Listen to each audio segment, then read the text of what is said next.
Balance. Now this is one that is kind of eludes a lot of people. Without balance, we don't have a good ride, period.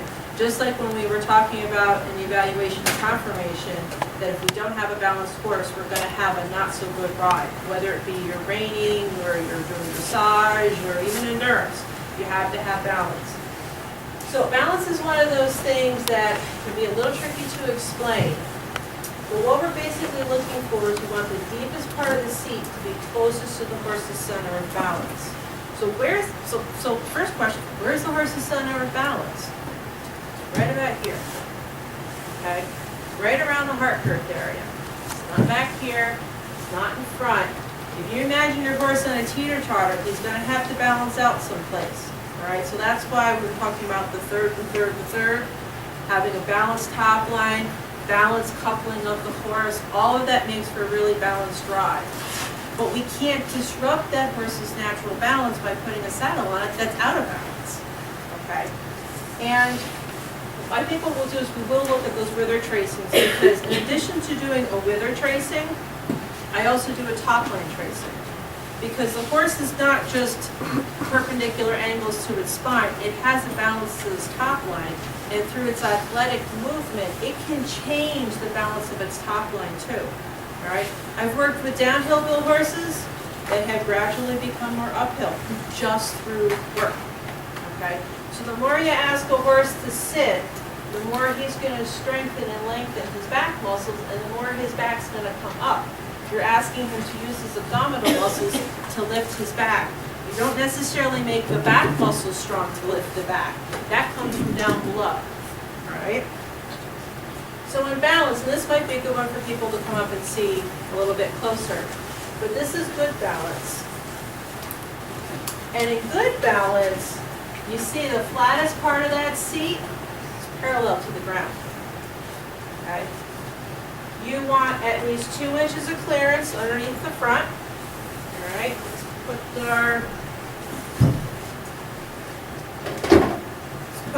padding back on here. Let's get that a little bit closer. So this is a wool flux panel, by the way, if anybody was at all curious. All right, so now we get our clearance. Now it's a little bit more clear. We've got our finger clearance. And again, it's not, you're not putting your hand on the side looking for a clearance. It's stacked fingers on top of the spine. Okay? So if I were to sit in this, I still have clearance. Okay?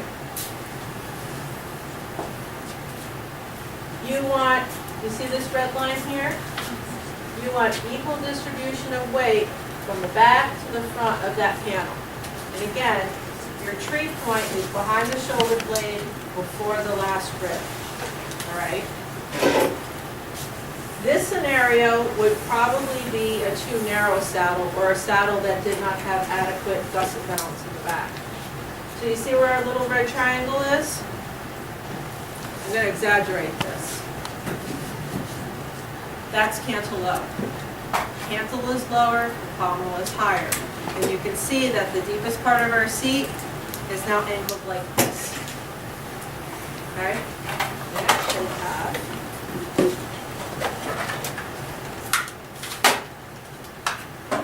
a little spirit level with me. You see that? Little bubbles all the way in the front. If I move it,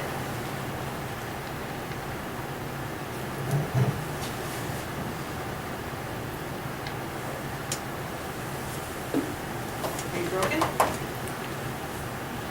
Froze? You gotta go back more. There we go. See it now? So that's the deepest part of our seat. Takes that much, only that much, to make it out of balance. All right? So now we're cantle low. So this is how you're going to ride.